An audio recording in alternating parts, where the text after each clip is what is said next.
Gaano kahalaga kapag pinahalagahan natin, pinakinggan natin, iningatan, sinunod natin ang Ebanghelyo na siya ring mga aral at salita ng ating Panginoon Diyos. Ito po ang sabi po ni Apostol Pablo, dinggin po natin at sana tuloy-tuloy po ang inyong pagsubaybay. Pakinggan niyo po ang babasahin namin ang aklat ng unang Korinto 15, 1 hanggang 2. At ngayon ipinaaalaala ko sa inyo mga kapatid, ang mabuting balita na ipinangaral ko sa inyo.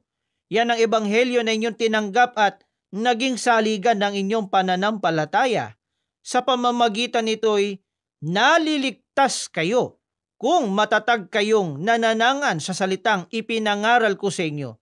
Liban na nga lamang kung kayo'y sumampalataya na di iniisip ang inyong sinampalatayanan. Ang halaga po ng pagtupad natin at pagsampalataya natin, nilinaw po ni Apostol Pablo. Sabi po niya, sa pamamagitan nito'y naliligtas kayo kung matatag kayong nananangan sa salitang ipinangaral ko sa inyo. Pinatutunayan lamang na tiyak na magtatamo ng kaligtasan. Opo. Yung mga tumanggap ng mga aral, mga salita ng Panginoon Diyos ng Ebanghelyo at pagkatapos sinunod at ibinuhay at yun nga ang pinanindigan.